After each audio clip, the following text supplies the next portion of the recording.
Hey, how's it going, everybody? Welcome to Cougar Dash. We're here for another crossover episode. We're joined here by Jasper Sundeen from the Bear Dash show. Jasper, why don't you introduce yourself real quick?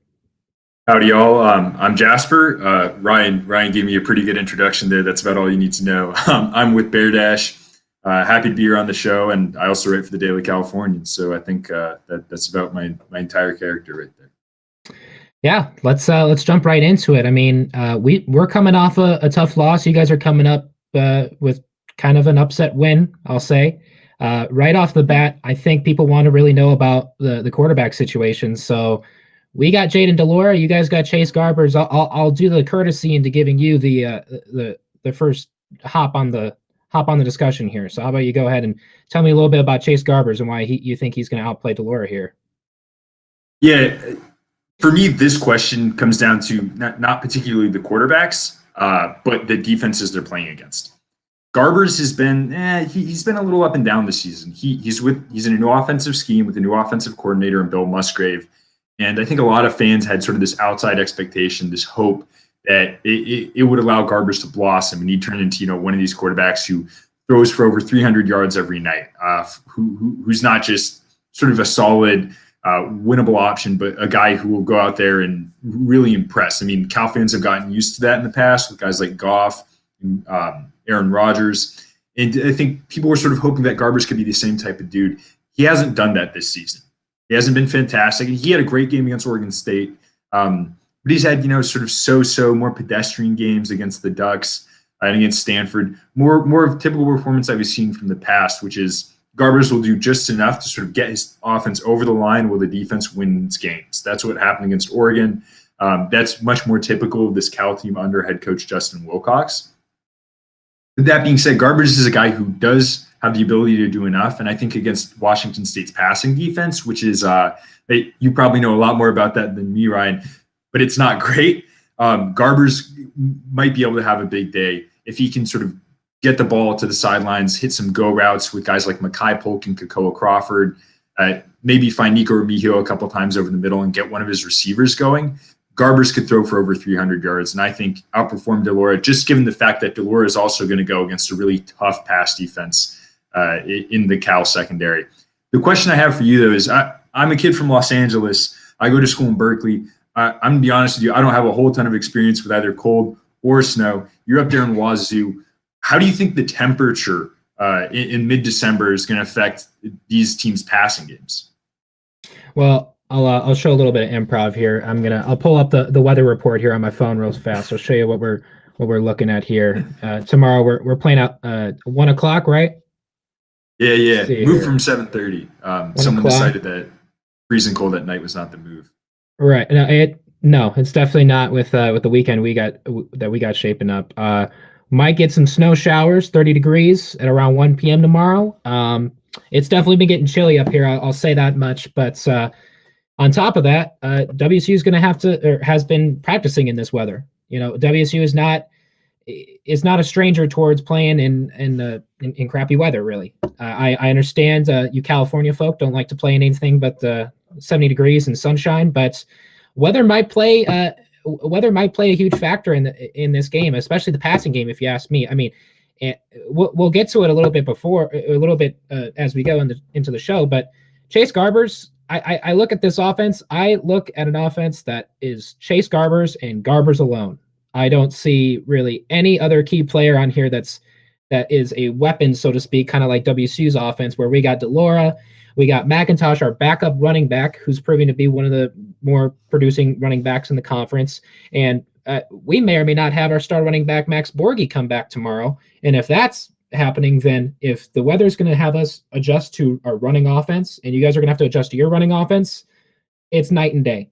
The Cal's running offense is honestly surrounding Garbers for the most part. He's your third leading rusher, and he's got the same amount of touchdowns as all your running backs combined. So that alone, yards can do a whole lot, but if there's any fantasy owners out there, yards don't mean anything. It's all about the scores, right? So, if the weather is going to progress this into a running game as opposed to a passing as opposed to a passing game, Garbers, like you said, has been inconsistent, and this WSU defense, although has been shaky at times, we definitely were tested against USC. I brought it up in yesterday's show. 3 of those touchdowns were within 10 yards. 2 of those were 50-50 balls that couldn't have really been defended any better. That being said, giving up 5 passing touchdowns is not good no matter how you look at it.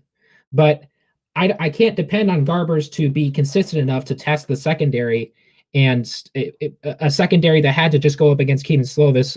We're going to over-prepare for this game, and I don't think Cal is ready for that.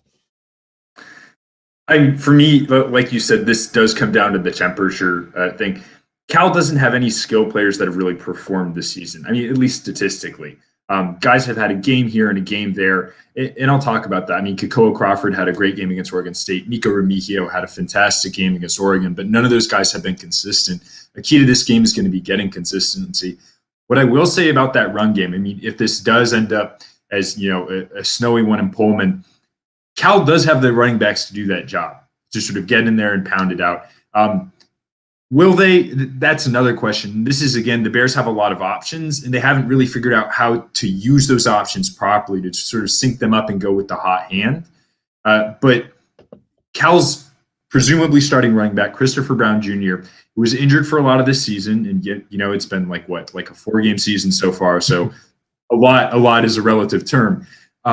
But he's the kind of guy who can turn this game on his head because he's just a really physical back. He's not someone with a ton of fancy footwork. He's not the fastest guy in the world, but he's impossible to bring down. And in conditions like these, when it's going to be extremely difficult to tackle, he could be a game changer if he comes into this game fully healthy and fully ready to go.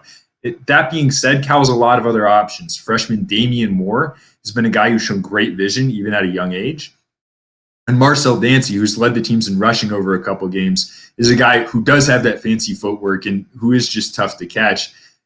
Again, Cal hasn't really figured out how to use these guys together properly, but if they can, the opportunity is definitely there for the Bears to have a breakout run game, even though they really haven't been able to do that yet this season.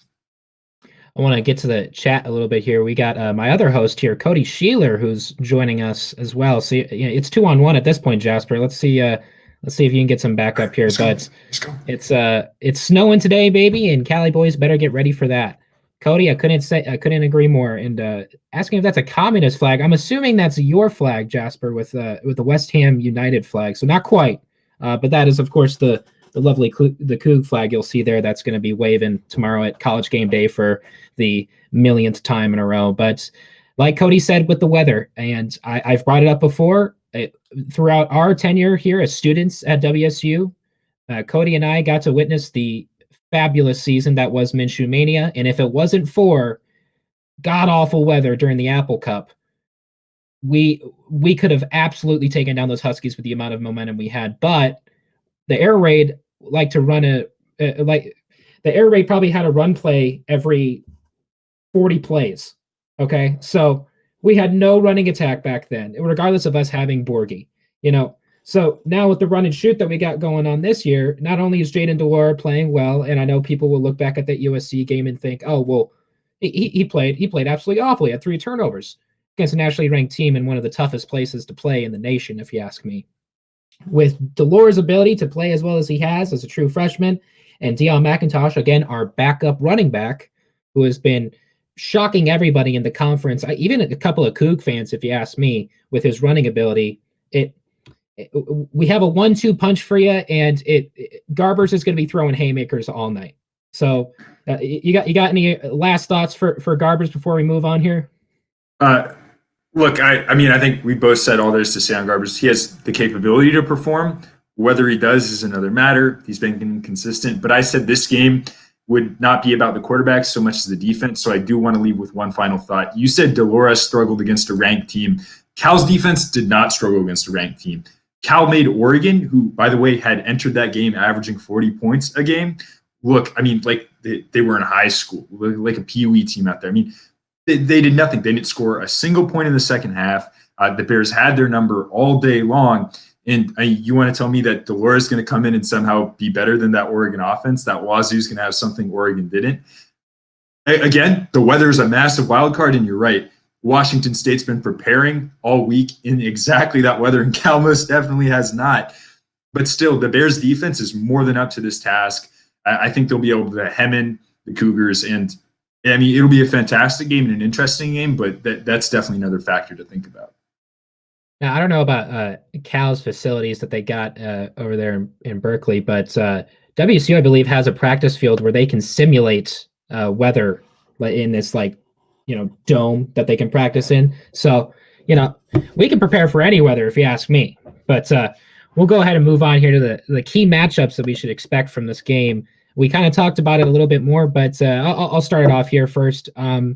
We have some very underrated receivers in terms of of non-WSU fans.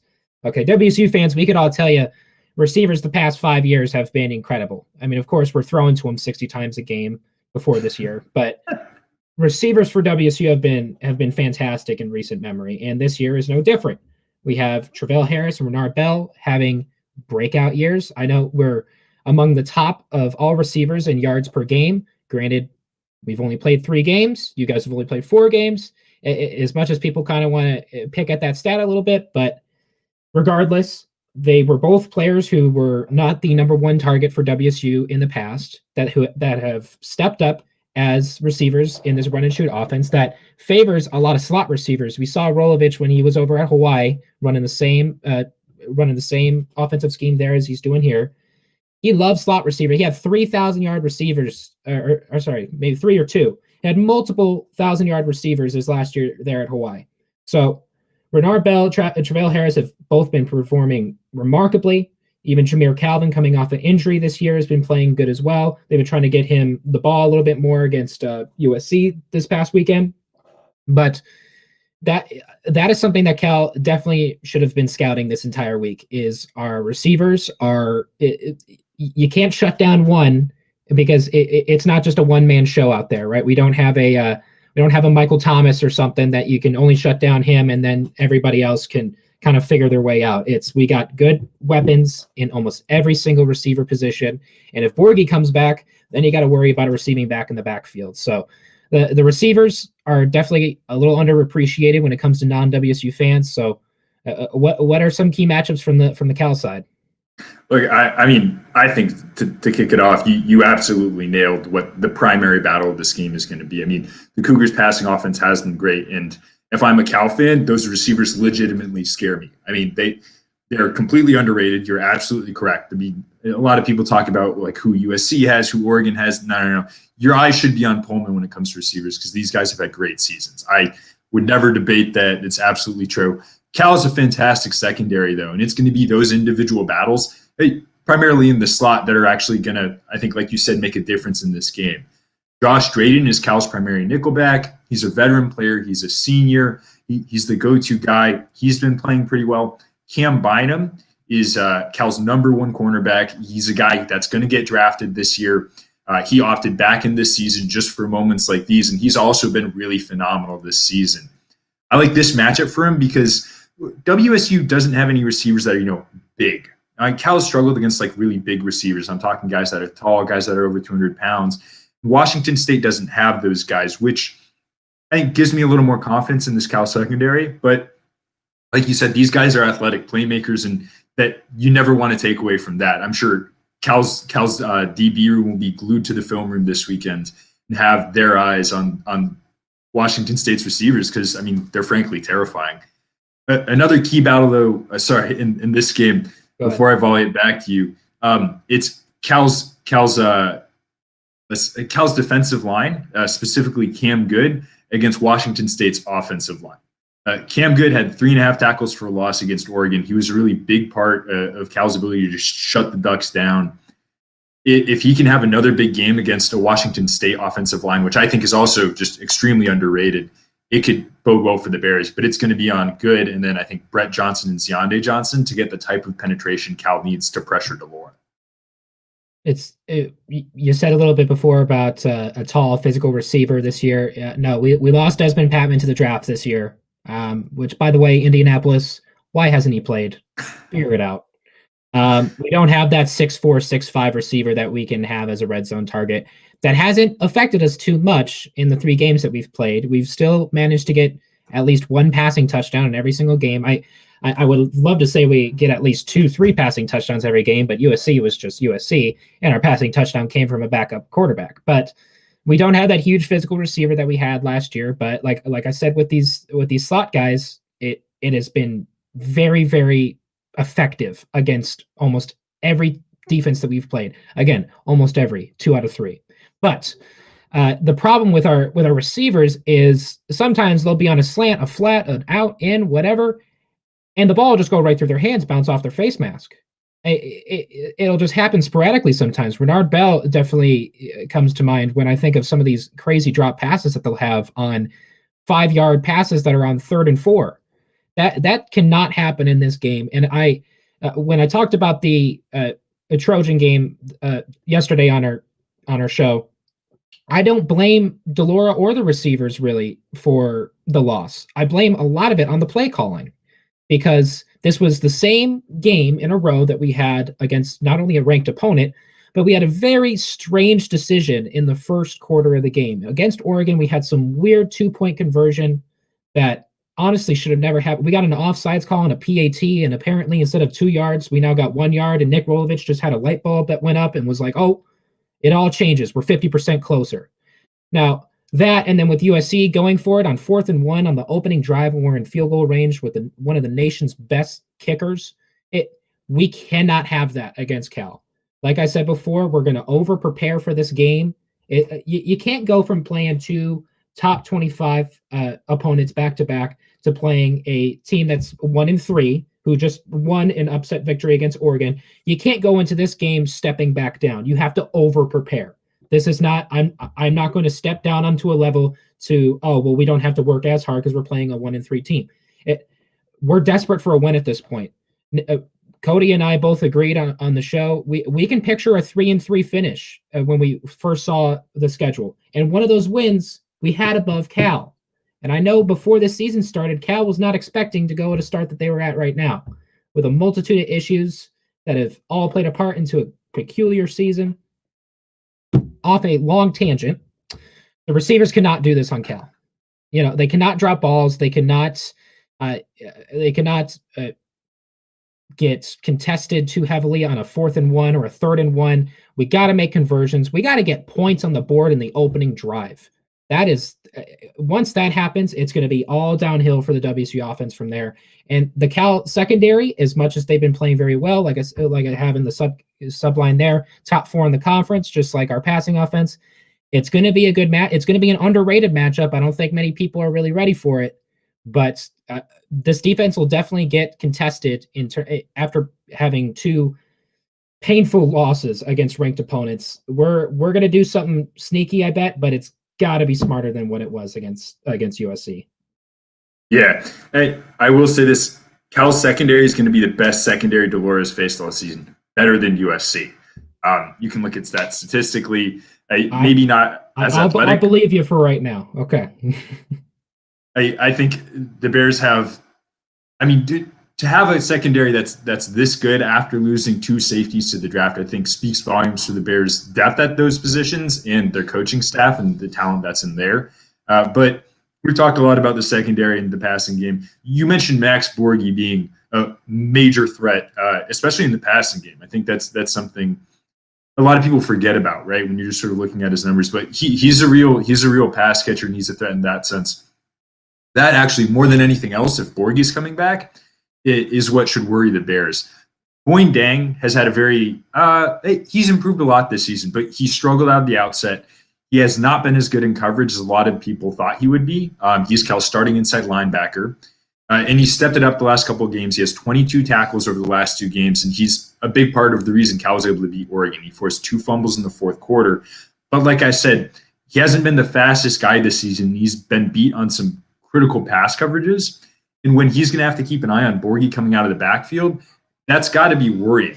Because like I said, Boyne Dang, even though he's a guy that's more known for his speed at that linebacker position, has not quite had that this season. He was much better against Oregon, shutting down, multiple really talented running backs. But like you said, Borghi's the best running back in the Pac-12, I think, pretty much by consensus. All WSU fans will agree with you. Yeah, go ahead. And so that for me is another really key matchup to watch, especially if Borghi is back up on the field. Boyne Dang will have his hands full, and that's where that's a bend don't break type of thing. If Dang can sort of contain him just enough the Bears can walk out with a win. But if Borghi can get by him and flash his athleticism and his speed, it could be a tough one. Well said. And after dancing around the game itself a little bit, addressing some of these subtopics, we got to talk about the game itself. What are we going to expect? Who is going to record their second win of the season? You look excited already to tell me I'm wrong. So why don't you go ahead and tell me why the Golden Bears are going to come to Pullman and miraculously come to Pullman and get a win? Miraculously. Hey, laying it on a bit heavy here, aren't we? Look, I would say this: if this was not a game played in Pullman in mid-December, I would hand the Bears this game on a platter. I think there's no way they lose. Cal hasn't been perfect this season. Clearly, no 1-3 team can claim at perfection, but they have been pretty good. One area in which they really struggled was special teams. Cal literally lost 2 games because of special teams play. A lot of people remember the blocked extra point against Stanford, which cost the Bears the big game. But the Bears also had a blocked field goal that game. They had a muffed punt. The game before against Oregon State, Cal had a blocked punt, shank punt.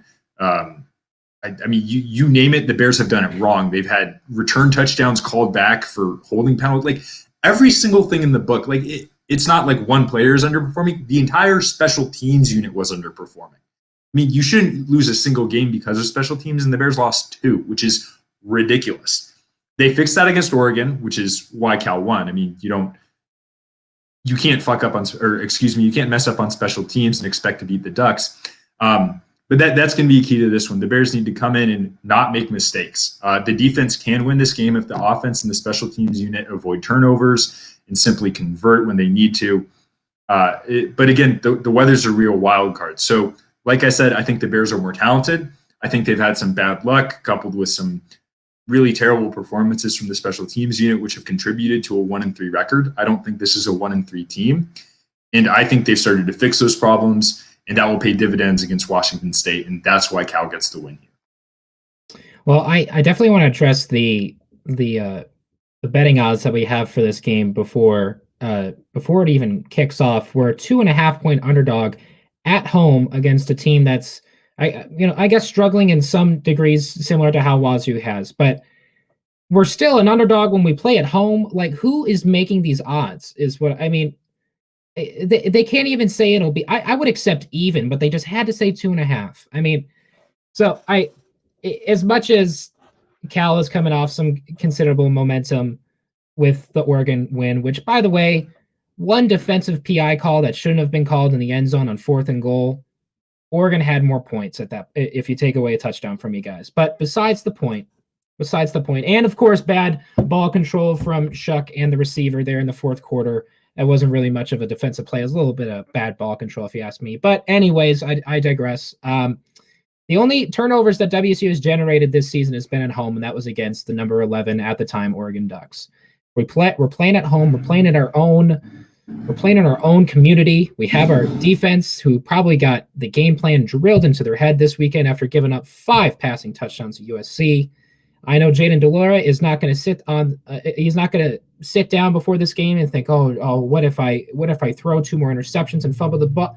He's not a starting true freshman quarterback for just fans to get a giggle out of watching him play. He's there for a reason. He can extend plays outside the pocket that I don't think many people really realize. They know it, but they don't really realize that a true freshman quarterback is doing this during his COVID redshirt season. It was a funny conversation I had with co-host Cougar Dash. It's like, is this a redshirt season? Is this a COVID season? Like, are they going to be called COVID juniors now? But anyways, it's not going to be a 2.5-point loss from WSU. I had a score prediction yesterday on our show. I'm calling 24-17 Cougs, and the reason being, the first 3 predictions I've always had us at above 30 points. And after a USC game like we had on Sunday, 30 points is not. We should not be trying to pass the ball for 400 yards. We should not be trying to go for spectacular plays. Like I said before, an opening drive with some points on the board, whether it be 7, 3, or even 6. I hope it's not 6. Blake Mazza already missed a PAT. That's just painful to see from our lovely nationally recognized kicker. But points on the board in the opening drive, and the rest will take care of itself. We need momentum in the first quarter because that game against the Trojans was over in the first. A lot of people, we were all shocked to go 28-0 after the first. Okay. Yeah. But like I said before, that's with the play calling. The play calling needs to be to a T in the first quarter alone. I don't care if we're losing 10-7 because I just said 24-17. If it's 10-7, you guys are only going to get 7 more points and we'll take over, and that's fine with me. But if Borgie comes back, game over. If he doesn't come back, game over. How about that? Hey, that's kind of bold. Look, you talked a lot about getting that momentum on that first drive and sort of like getting going at some point in the game, getting some points on the board. The thing that strikes me most about this Cal defense, especially in that Oregon game, was that they never let the game get away from them. I mean, Oregon had a run where they put 2 straight touchdowns on the board heading into halftime. It seemed like the Ducks were going to explode. The Bears came right out of the gate and put them right back where they'd started. And I mean, shut them down for the second half. I've said that already, but I'll say it again if I need to. Cal's defense has a very much bend but don't break mentality. Shaylin Singh, my fellow Bear Dash host, and I have talked about this a lot. The Bears will give up some big plays. They'll give up a couple points, but then they'll force you to punt 6 or 7 times. You can't overestimate against a Cal defense what maybe a good drive means, because the Bears are very good at not letting teams build that type of momentum. They're very good at shutting people down. I mean, that being said, you're absolutely right. Max Borgie is a game changer. He's that good, and he's that frightening for a lot of Cal fans. But this defense really shouldn't be underestimated. It's going to be the unit that can win Cal this game, especially in this type of weather. If it comes down to a rushing slugfest, that might be a little more difficult because, like I said, Cal's strength is in its secondary. But the Bears have the capacity and the grit to be able to tough this one out. There are, like you said, tons of wild cards. Borgie comes to mind. The weather comes to mind. But Cal's defense has proven this season that it's still a very elite unit. It's still one of the best in the conference, and I think it can still get the job done against Washington State.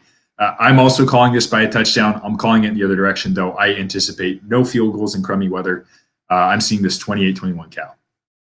28-21 Cal. I mean, I'm not too informed on their scoring offense this year. Have they even reached 28 points this year? I'm not too sure. Look, granted, they haven't quite made it there yet. But like I said, I think Garbers has the capacity to have a big game if he can keep his hands warm. If he can hit the sidelines, that's what he was able to do against Oregon State, and it really paid off. Cal's been able to clean up their mistakes the last couple of weeks. They had no turnovers against Oregon. They didn't miss any field goals. They didn't have any extra points blocked. Granted, Wilcox was pretty cautious with that type of thing. He went for it on a couple 4th downs where you were thinking maybe he can go for 3. I expect him to be a little more forgiving with his field goal unit, to want to give those guys some confidence and put them in positions to succeed. But still, like I said, if this defense can win the game, I think the offense can go without making mistakes. I think Washington State's secondary is weak enough that Garbers can have a day. And that's why Cal, I think, can get a couple points here and start to show that maybe they have a halfway decent offense. Well, I'll put one final thought. It is our show after all, Jasper. So as much as you got to defend your school for a little bit, I will just say if Borgie's here and Jaden DeLora puts the game behind him, the play calling is set in place, and our run defense does their job by just walking out onto the field, because Cal will definitely not run for over 50 yards against WSU. It'll all be put on Garbers himself. My money's not on it. Your money's on it. I would put a bet on it, but Oregon State crew had a host lose their hair to making a bet against us. So, and tune into their show next week where they lost another bet. But that is all the time that we have for today. I absolutely thank you for joining the show. If you want to plug the time of your Bear Dash real quick. Bear Dash should be on next Tuesday. Let's see. I think it's about 7 p.m. I should be absent this week. One of the perks of being a student is that you have to take finals. It's awful. I'm not looking forward to it at all. But Shaylin Singh will be there, and he's well informed. He's got some great takes as always. And then another daily Cal football beat, Emily Oman, will be around, and she's awesome and she knows what's going on. So tune in, check out Bear Dash. I'm sure they'll have some good information, and they'll have a good recap after Cal beats Washington State. Well, thank you again, Jasper. Just letting everybody know you can find our written content exclusively on sportspac12.com, and you can follow them on Twitter at the same name, sportspac12. And you can find links to that written content on our website, dashboards.tv. And make sure to follow us on Twitter, Facebook, Instagram, and TikTok at Dashboards TV. Wow, this is why I don't do the outros. This is why Cody does them. Lastly, subscribe to our YouTube content at Dash Sports, where you can find our shows and our clips. Thanks for tuning in. You can catch us at the same time next week for Cougar Dash, Thursday at 4 p.m. And once, but definitely not the last time I'll say it, go Cougs.